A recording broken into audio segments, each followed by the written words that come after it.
we act like women carrying babies is just the most natural thing in the world. And it is. And yet it takes a huge toll on our bodies for those 9 months. The trauma of childbirth is no joke. Sometimes it goes well. Lots of times it doesn't. How dangerous childbirth is, that it's still like 20 times more lethal than skydiving. And we put our lives at risk to do this, right? And it's just glossed over as, of course you would. It's for your spouse. It's for your children. Yes, and it has a cost.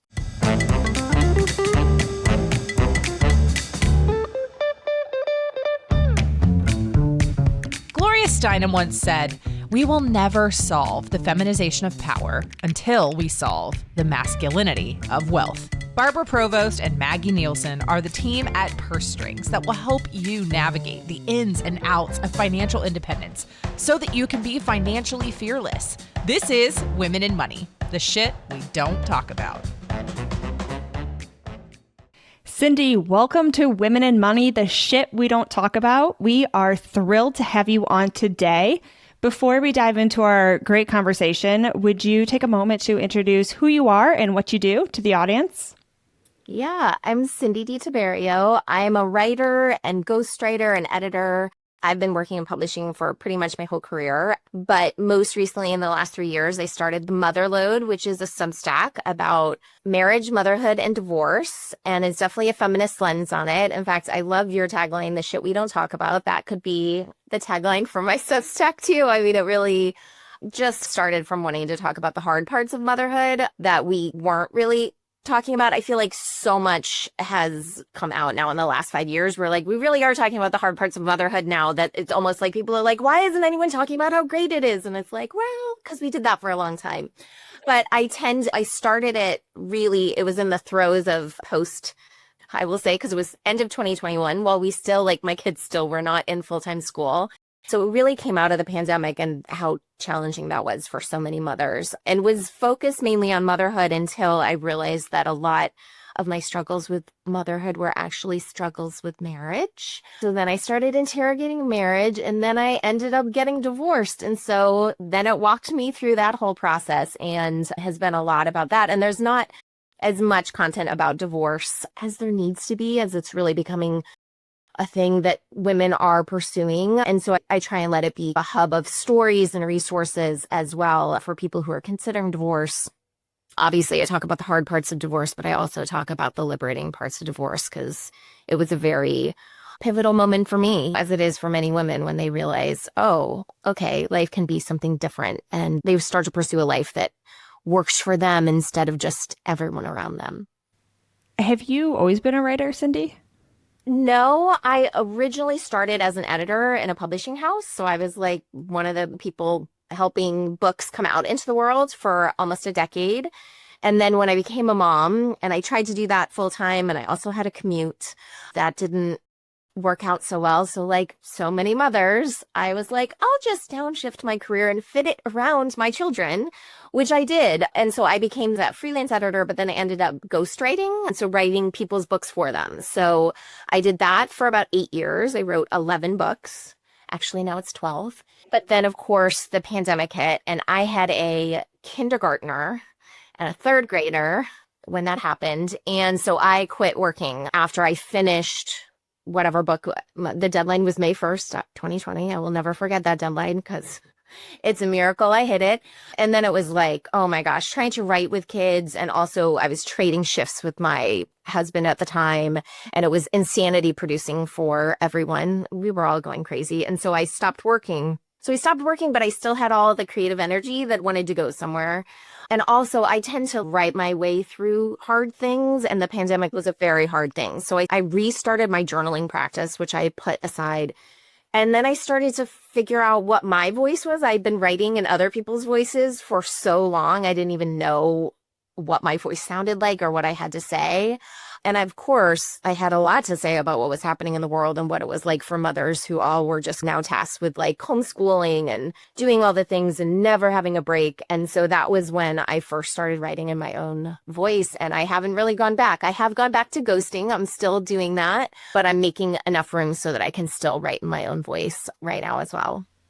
So take us back to that pivotal moment when you decided to create the Mother Lode. Like, was it sat up at night in the middle of the night, or was it just like a fleeting thought, or like what inspired you to start writing so candidly about motherhood, about marriage, and about divorce? Yeah. Well, I think some of it was the first published piece I actually ever had published in my own was on Scary Mommy. And I had titled it Marriage in the Time of COVID. They titled it, If You Don't Think Your Marriage Will Survive the Pandemic, You're Not Alone, which was a very prescient title to put on it. And I was horrified at first because I was like, oh my God, it's not that bad. But I didn't realize it.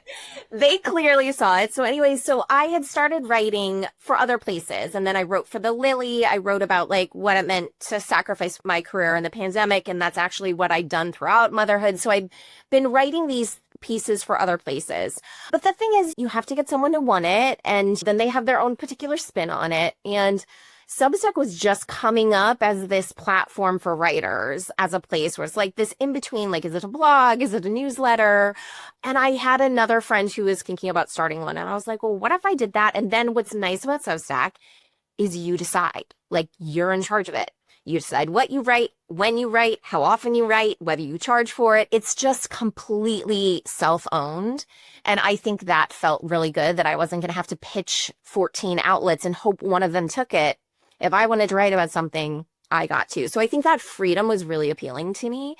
I think I also wasn't sure if I had a voice. I was still testing the waters, being like, do I have something to say? Do people want to hear it? And this was a really good testing ground. And I think a lot of people, I don't really know. I think they start some Substacks and then they're not really sure what they're doing. And it does peters out. But I think for me, I really found my rhythm and I found that people did want to hear about it. And then these new directions, I'm like, wow, people really liked it when you talked about marriage, because we don't talk about marriage very much, or the hard parts of it. And then especially once I got into my divorce, there was such a hunger, I think, for real stories of what it takes to leave, of what it's like to go through. Once I got divorced, it was like, and it just took off from there. I think people were so interested to hear other people's stories. I mean, that's how all these documentaries are and all this stuff. Even if we're not going through divorce or we're not even married, we're like, but what would that be like? What are the struggles? I mean, we're all so nosy. And so when people write those more personal writings or stories about their true experience and what they went through and those things, you're like, I didn't think that would happen, but that makes sense. It's just so interesting and it pulls you in. It's this human thing where we just get that itch of curiosity. What's happening behind the closed doors, right? Yeah, it's about vulnerability, I think, when people express what's their life really like, especially on social media, when we don't see a lot of that. We see a lot about how everyone's making millions and losing the weight and being the model and the best next entrepreneur, where when you have a very true, vulnerable story come across, it's really relatable. It's very engaging. Yeah, I understand why we're protective of our marriages, of what happens with divorce. But what happens is then we feel alone in our struggles. And so what happens when you do peel back the curtain a little is people don't feel alone. They're like, oh my gosh, me too. Or, oh my gosh, you put into words exactly how I've been feeling. And it bonds you, it connects you. And that's what I think good writing does, is just helps you feel less alone, or helps you understand yourself in a new way just by someone else talking about their experience. So I hope that in a lot of ways I've taken away some of the taboo of like just being real about what it takes to end a marriage. Like, it is not easy, but like really being truthful about like, this is what it took for me. And also I would never go back. Both hearing the hard and also feeling my freedom.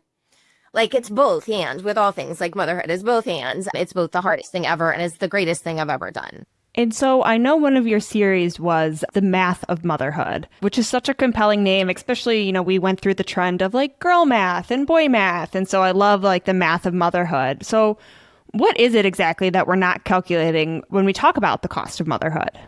Yeah, that first post came up because I'd seen on a Reddit, somehow, I'm not on Reddit. I don't know even how this came across my feed or what have you, but there was this discussion on Reddit It was a boyfriend and girlfriend who were going to have a baby together. They lived together, but they weren't married. They kept their finances separate. And she was like my hero. She had brought this like 16-page binder to him about all the things she wanted to talk about before she agreed to have a baby with him. And one of them was she wanted him to compensate her for the lost wages she would experience if she took that time off away from her career. And he'd gone to Reddit being like, this is a turnoff, right? Like, how could she ask me to do this? And it just brings up so much interesting. Okay, so it's not, yes, it's the lost wages, but I then got into this whole thing of like, even carrying his child has a value, right? Like, we act like women carrying babies is just the most natural thing in the world. And it is. And yet it takes a huge toll on our bodies for those 9 months. The trauma of childbirth is no joke. Sometimes it goes well. Lots of times it doesn't. How dangerous childbirth is, that it's still like 20 times more lethal than skydiving. Childbirth is. Yeah. The New York Times said that. So I think it's true. And we put our lives at risk to do this, right? And it's just glossed over as, of course you would. It's for your spouse. It's for your children. Yes, and it has a cost. It has a cost to our bodies, our psyches, our soul. We could die from it. So like, let's not pretend this is nothing. So that was the Math of Motherhood. I think it was called like Pregnancy Edition. Just like, let's think about the costs that we carry when we carry these children. Again, we also know that surrogacy is something people pay for. So again, there's so much with motherhood that we like act like doesn't have value, but it actually has extreme value. And so then the next one I did was on the unpaid labor edition. And again, this was like, there was an episode of the show called How to Get Rich with, which maybe you guys are familiar with him because you do money things, but he had this episode and it was like an inverse of the traditional gender roles. So there was a woman who was a high earner and then her spouse stayed home. And she wasn't great with the money. She like gave him an allowance, kind of like being like, here's your little bit you can spend, which he of course didn't love. And then he really struggled with being like the stay-at-home parent. And he said this thing, he was like, I want to support my family. And so then at the end of the series, he goes out and gets a job and they hire an au pair. And I struggled so much with that because I was like, hold on. Producers of that show had an opportunity. Okay, you are supporting your family. Like, let's go do the math on what it would take to hire someone to do all the things you do. So like, why do you think you aren't supporting your family, right? So, and again, if the gender roles had been different, it would have been one thing, but because he was a man. And so then I go into, of course, all the research of like, you would have to pay someone, a stay-at-home parent, like $193,000 to do all the jobs they do. Like, it is actually extremely valuable. And then there was someone on TikTok who, her best friend had died and the spouse had to hire all these people to replace the labor his wife was doing. And she was all on this thing like, we stay-at-home moms need life insurance because guess what? They bring a lot of value. So it's just like spelling out some of that. And then, of course, there's the motherhood penalty, which, you know, and I go into all of the actual numbers. Let's just put it all out there, people, about how much we sacrifice and how much labor. So that's what the Math of Motherhood is just like. Let's just get nitty gritty about what it is, the value that we bring, that mothers bring, that care work brings, and also the sacrifices that we make when we become mothers. Already, like, it doesn't even matter. Even if you don't take time off work, there is still the motherhood penalty. And like, it's still astonishing. It's like 58 cents to the dollar mothers make to fathers. I mean, how is that okay? And yet it is. And so, and that underlines then everything that when we talk about, like, you get divorced and then there's the settlement and who did what and whose money is whose. And it's like, well, listen, there were a lot of sacrifices that mothers make financially that you got to pay for in divorce because you don't get that for free anymore. Amen, sister. We agree with every single thing you just said. It's so true. And we just gloss over so much of it like, oh, it's kind of what you do. But there is a lot of unpaid labor, that's for sure. I love how she sat down with those bullet points of the things she wanted to talk about. Because A, she's prepared. She's thinking about it. She's talking about it. Because a lot of these things are not talked about. And then later it's like, are you going to stay home or am I? It's like, whoa, we should have had that conversation before this baby came. But I saw something similar to this about this lesbian couple who is deciding to carry the baby. And one's like, well, if I carry it, then I want a nutritionist. I want like a trainer. I want like these different things to help me get back and stay healthy and rebound. And I just love how it's like, all right, I will do it, but these are my needs that come with it, and just making it a transparent, I don't want to say trade, an agreement. Right? Yeah, it is a trade. I think that's great because, yes, the whole fallacy that like we just bounce back after pregnancy is so not true. I mean, I think I struggled so much. I just thought, oh, well, breastfeeding, I'll just lose all this weight. Nope. Didn't happen. And again, even like the weight part of it in our society, like I sometimes think, would men ever agree to just put on 40, 70 pounds that you aren't guaranteed to get off to have a child? I don't think they would. But they can walk around with the dad bod, and I don't get it. You didn't have the baby. No, I know. So let them have the babies if they're allowed to have dad bods. No, it's not a small thing. I also talk a lot about, I think that the whole heterosexual marriage thing is just not working. I think it's so based on these outdated ideals where it wasn't a true partnership of equals. It just wasn't. Marriage was not a partnership of equals. It was, I'm taking ownership of you. You take my last name. Like, we subsume into one being. Like, that's literally what marriage was. And now we've taken it. We're trying to force it into this like partnership with equals, and it's not working, which I think is why so many women are opting for divorce right now, because the whole premise is just flawed. You're supposed to sacrifice and sacrifice and sacrifice. That's how it works. And so when women get tired of sacrificing, they get tired of being married. And so I do think the more we can talk about these as like partnerships rather than marriage, like a romantic relationship. I do a lot of writing also about prenups and postnups, because I think that's also a time, like if you're about to have a child with someone, that is a time, if you're not married already, for her to like bring her binder. Yeah, okay, so how are we going to do this? What are the things we need to talk about? How can we make sure that this is all codified? Because just like saying, oh, of course we'll take care of each other, goodwill, blah, blah, blah, when you're getting divorced, that goodwill is gone. And now you have to hash everything out while you're at your worst. So as much as possible, and I actually also think all of that financial transparency is so good for the marriage, to be like, okay, well, we've gotten off the rails because a lot was going on. Let's come together and be like, how are we doing here? Where are all our accounts? What do we think we're doing right? Should we change this? Should I go back to work? Like all of those kinds of things. The more you can have those kind of conversations, the better. Unfortunately, in our society, we think those aren't romantic. We think those are like too transactional, right? You're even seeing a trade like, oops, should I use this word? Well, yeah, it is a trade. Like, let's just call a spade. And these relationships are business transactions, essentially, when you're creating a family. So I think we just need more of those conversations. I agree. And I love everything you're saying, especially about the prenups or the postnups. I mean, we hear so many people like, they still don't want to talk to their partner about money. And we're always like, you're going to marry them. You're having a child with them. Like, if you can't talk to them about money, who can you talk about money with? Right. And so if you can't have those transparent conversations before you get married or before you have a kid, it's probably not going to work. Right. You got to have those conversations. Yeah. If you can't spend about money, you just shouldn't be getting married. That's just like the biggest red flag. Absolutely. And we always say they spend so much time paying attention to the details of the wedding and spending money on the wedding, and not nearly that same amount of time on the finances. Oh my God. I had the worst thought just now, which is that like everyone should take like $10,000 they were going to spend on their money on their wedding and put it in a savings account so that it can fund your divorce in like 14 years. Like, that's a horrible thing to say, but I'm like, my head is like, that's what everybody, sure, you can spend some, but carve some out and be like, this is our divorce fund. That's horrible.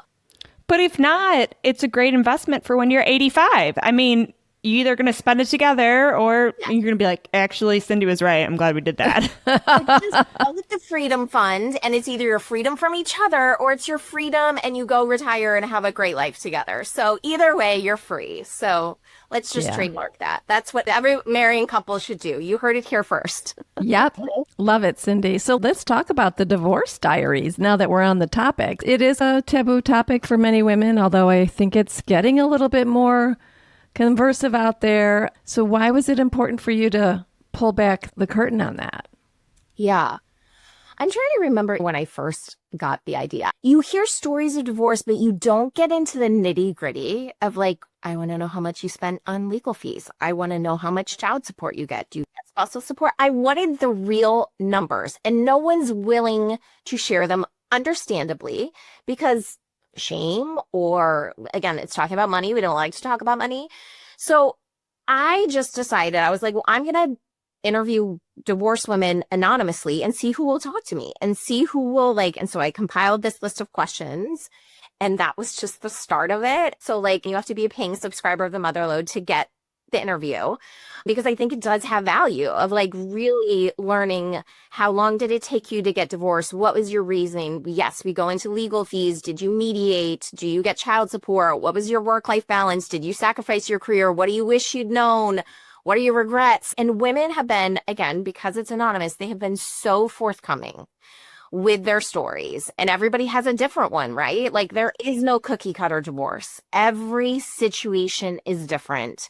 And so I feel like it's just really valuable to hear these women talk about what they did. And yes, I'm getting the support. Or again, I think it was only my third one, was this horrible story of how they finally, again, came to terms, and then he just stopped paying child support. And he didn't pay for the down payment. He said he just stopped paying. And she was going into debt, and she was having to like chase this money down. It's still not, I'm hoping to do a follow-up with her. It has been a year since her divorce diaries. I think now it's finally wrapped up, but it may not even be. I mean, how long it's going for these women. That was the first time I'd really heard about this. Like, what happens when they don't pay child support, and what do you do? And if they aren't a salaried employee, in other words, you can, if they have a salary, you can have it deducted immediately from the salary. How many of us are salaried employees these days? We're business owners, we're entrepreneurs. And so that if you don't have a standard W-2, who's your ex, you can't get money. You can't get the money that way. So it's just really just, again, pulled back the curtain on the divorce process. And again, these women have amazing stories of like, oh my God, I ask at the end, like, would you ever get married again? Most say no, and their responses are so funny about like, who needs a man again? I mean, it's just, they've just really opened up, and their stories are priceless. Like, you cannot put a price tag on these stories of freedom, and not one of them regrets it. I've yet to meet a woman who has ever regretted her divorce. It doesn't happen. They're all just like, even as it's torture, they're like, and I felt so much relief. Like, I'm being tortured and I still feel better than I did when I was married. So yeah, that's been a really big part of the Mother Lode in the last like year. I think I've published 11 of them. I still have more coming in all the time. I try and do about one a month. And yeah, because I just think these are the stories we don't get, and people want them. Yeah. I mean, we learn from other people's stories too, right? We learn about how not to make that mistake, or be aware of this or that or the other thing, or maybe you just don't make it legal. I don't know. I've seen a lot of that as well. No, there was an article in the New York Times recently about couples later in life getting married, but then how complicated that is, because of course they have inheritances, and who does it go to? And it was essentially saying, I think it ended the article, and it was this older couple, and they ended up getting married like at the church, but not the courthouse, right? Because it just wasn't worth it to make it a legal binding agreement. But of course, there's also complications with that, because then power of attorney and like medical decisions, like, you understand our society is still set up to prioritize the rights of a spouse. That's what I think we really need to work towards, is like, we shouldn't have all these benefits for getting married. I mean, we know why there are all those benefits, because our entire patriarchal system wants us to get married, but that's not a good reason. Or how one of my divorce diaries later realized, she was like, oh yeah, I forgot. We got married because of health insurance. And it was like, she'd forgotten that was why she married him. And it was like, oh my gosh, that is not a good reason to get married. But in our country right now, people do that. I was like, have you paid health insurance out of pocket? I can see that as well. Yes. It's expensive. Yeah. It's so expensive. Yeah. And I think that really, I mean, that marriage later in life, it really shows how important an estate plan is. So you can be the driver of what my inheritance goes to. Is it my kids? Is it your kids? Maybe we're not married, but you can still be my power of attorney or whatever that may be. Or even though I love you so much, my kid's going to be my power of attorney because we're both 80. So whatever it may be, but you have to navigate the legalities of marriage with the legalities of the way those things trickle down and having those right plans and hopefully updating a thing so your ex is still not on those. So your ex is not your power of attorney. That reminds me, I still need to do my. I know, but it's like another, what, $3,000 to $4,000, and it's like I'm so tired of paying experts to sort out my life. It's my last thing I need to do for my divorce. But it's also the last person you want to see when you wake up in the hospital. You know what I mean? Like, think about that nightmare. He'll be going, pull the plug, pull the plug. Yeah, you just made me be like, okay, and call them back. Okay. So if somebody's like considering divorce or separation and is in the early stages, what are like 2 or 3 practical things you recommend them to do or not to do? Yeah. I think even though I'm sure it sounds strange, I would say hire a divorce coach right away, just because even if you're like, I don't really know if I want to, first of all, I would say if you're thinking about it, it means you probably want to and you're just not all the way there. A divorce coach is so helpful because they're much less expensive than a lawyer. They're going to help you figure out your checklist of things to do before you tell your spouse, before you hire a lawyer. They can just help you so much. They also, a lot of them are CDFA, so they're certified divorce financial analysts, right? So they know how to think about the money. And sadly, like divorce is 100% about either custody of your children or money. That's all it's about. Let's be honest. And so they can help you think through, especially they can help you with your budget to think about like, okay, what could I afford? If I'm moving out, what can I afford as a rental? Do I have enough for like the security deposit? Do I have enough for a retainer for a lawyer, which is a huge amount of money?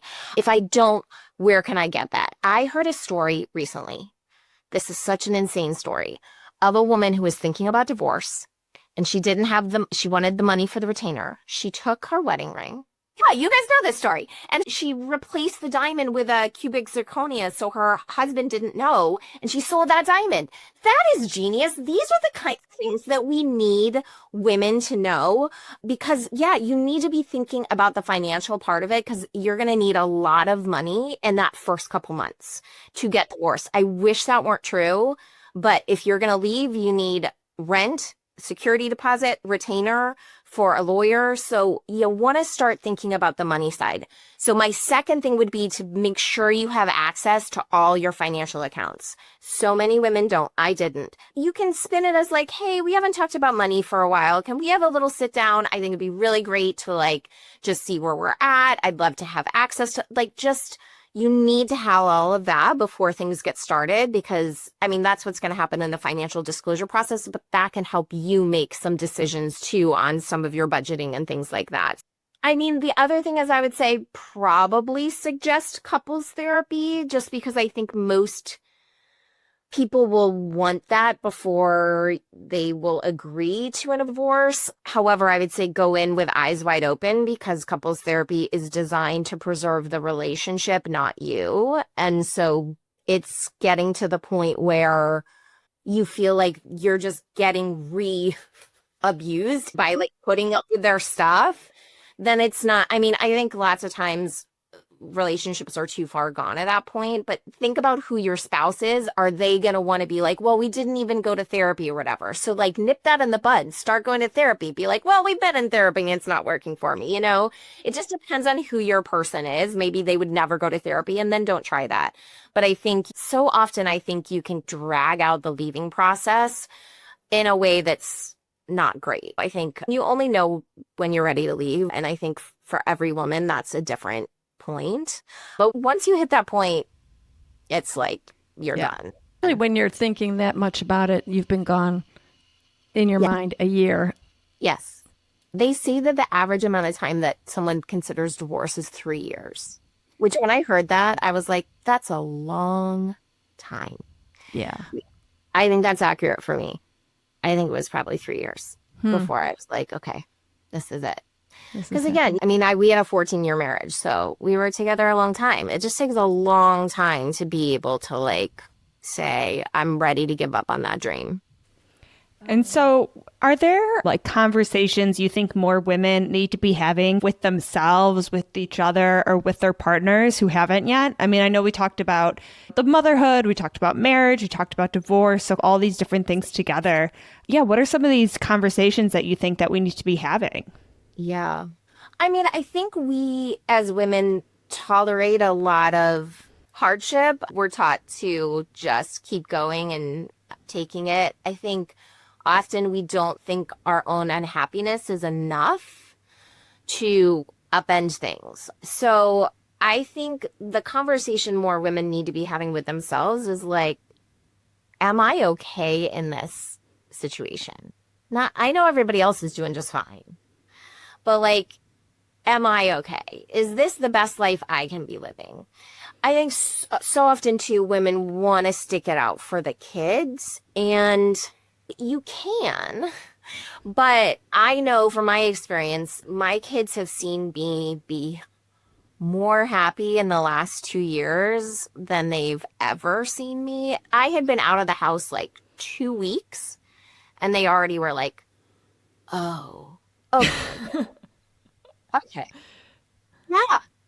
They never held a grudge for me leaving. They could see pretty clearly once I was gone that I was so much better on the other side. They want their mom to be happy. They want their parents to be happy.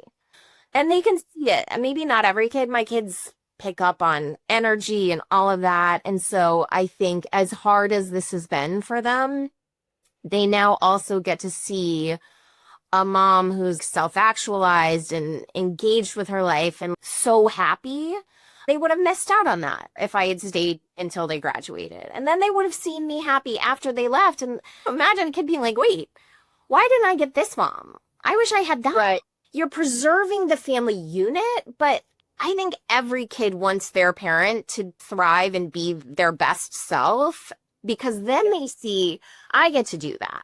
Then they see I also get to prioritize myself. The more we stay and suffer for our kids, the more they learn that motherhood is staying and suffering. And I just don't think that's what we want motherhood to be. It is what it is right now.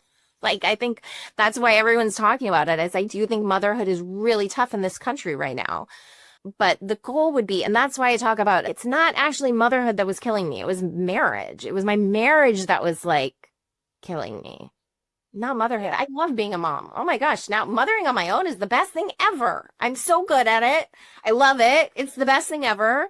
So I just think the more we can teach women to tune in and prioritize themselves, that's going to solve it. I mean, sadly, I think that means a lot of marriages aren't going to last, but I think that's okay.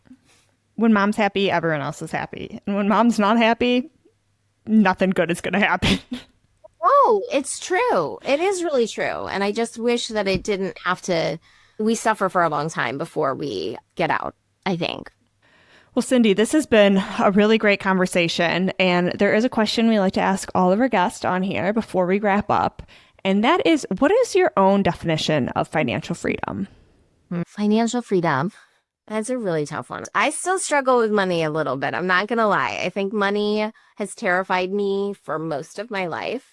And I'm really trying to not be afraid of it anymore and like look at it head on, which is why I'm doing some of the writing about money. Is like, listen, we need money. Money serves us. I think financial freedom is being able to live the life you want with your own work. Like, I think what I struggle with is I made a choice very young to live. I live in Palo Alto, California. I love it here, but it's a very expensive place to live. And I've always worked in publishing and writing, which is not a high-paying profession. So I look back and I'm like, that was an interesting choice. Now, I decided to live here because I was partnered with my spouse. And partnered with my spouse, I was fine. But I didn't do the math of, well, what happens if we don't work out and then I'm here and I can't, like, I'm never going to make enough as a writer to live here. Obviously, that's what some of our divorce settlement was, because we built wealth. And so that comes to me. And so I'm okay now. So I just wish that we thought about the long term. And that's what divorce is designed for, is listen, like, and especially once you have kids, is like, if you live here and there's a certain standard of living, that just because she is a writer and only makes this much doesn't mean like her kids are gonna, when they're with her, she lives in a studio, and it's trying to equalize that. But I look back and it was just an interesting choice, because now I do feel like I'm dependent on what we built. Now, again, that is also mine. I just have my ex in my head who's saying, well, that's mine. She's living off my money, blah, blah, blah. I'm really working to get him out of my head. Check in on me in 5 years and maybe I will. I don't know. It's a long marriage. So I think looking back on it, I wish I'd factored that in. I love what I do and I'm really glad that I get to do it. But it is hard to live in a place that's so expensive. And now I still have kids who are growing up here. So this is where I am for a good amount of time. So I think looking forward, I just wish my 20-year-old self would have factored all of that in. So we just don't always think about it. We're just excited and young and in love, and we think our marriages are going to last forever. Well, yeah. I mean, it sounded like a good idea at the time, and we make our best case judgment at the time. And what are you going to do? You can't just say, yeah, I'm getting married to plan for divorce. So I have to make sure I make really good decisions now in case I do. And I'm sure even at that moment, we both would have said, well, we think this is best for both of us. And so if we get to that point, we'll sort it out, which we did. We sorted it out. And you got to remember what you talked about of the math of motherhood and how much you gave up to get there, and you put in your deposits. So you built that family wealth. Part of that wealth is the family and the love and the kids. And so everyone deserves to have a home if you put in all of that work, and 18 months carrying 2 kids. Yeah, exactly. I know. Oh my gosh. Yeah. Again, I write about what I am grappling with, right? And it all comes to a head when you are like in that settlement conference trying to talk about who does what and what contributed what. And, it's all theoretical until you're in that divorce negotiation. And then it's not theoretical anymore. It's really like, well, what did we value? What did we each bring? And it can be hard when you don't see eye to eye on that, but also like, that's why we got divorced, because we didn't see eye to eye on it, And so it's hard getting divorced to someone who really just doesn't see what you bring in the same way. And yet every time that would come up, I would be like, and this is why we're no longer married. Or why we're trying to not be married anymore. So, and I've learned so much through it, again, like it's not a small thing to dismantle a life. And yet here I am on the other side. And so I do think that's what fuels so much of my writing is like, let me just show you, like, yeah, it's pretty brutal and you get through it. You really do. Yeah. Well, I think what you're doing is fantastic. I think you're sharing a wealth of almost like behind the scenes information about what happens and what can happen and how it can be a rocky road, but it happens to so many people and it's just a chapter in your life. It's not your whole life, and that everyone can get through it. And the vulnerability of telling real life stories is helpful to everyone navigating that kind of rocky road at the time. Then it's behind them. Yeah. It's if I can pave that road to make it just even a little bit easier, or for people to not feel so alone. Like, that's what I'm doing. That's why I'm doing it. And so, of course, everything will be in the show notes. But what's the best way for people to stay connected to you, Cindy? The best way is The Mother Lode. So if you just Google The Mother Lode Substack, that's where I'll come up. It's like Substack CindyDiTiberio.com, but my last name is a challenge to spell. I'm on Instagram too, but the best way is The Mother Lode, and I publish about once a week, so it's not a ton. You'll just get a little something in your email inbox, and it's usually, about all of these topics. And I interview other people too, like this week I shared someone else's story. So obviously a lot of it is mine, but a lot of it is highlighting other people's stories so that just the information can get out there. So thanks for letting me be on and talking about all the shit no one talks about. Yeah, thank you for coming on, Cindy, and sharing your story and everything you're doing with The Mother Lode. So be sure to connect and reach out to her. And until next time, be financially fearless. You've been listening to Women in Money, the shit we don't talk about. Now it's time to take what you've learned and make bold moves towards financial independence. Stay in the know by joining our newsletter for exclusive tools, resources, and updates that keep you financially fearless. Head to pursestrings.co and sign up today. Need a financial professional who gets it? Turn to Purse Strings Curated Directory, your go-to resource for financial experts who know how to put you first. Love this episode? Leave us a review and help us empower even more women to own their financial power. Until next time, be financially fearless.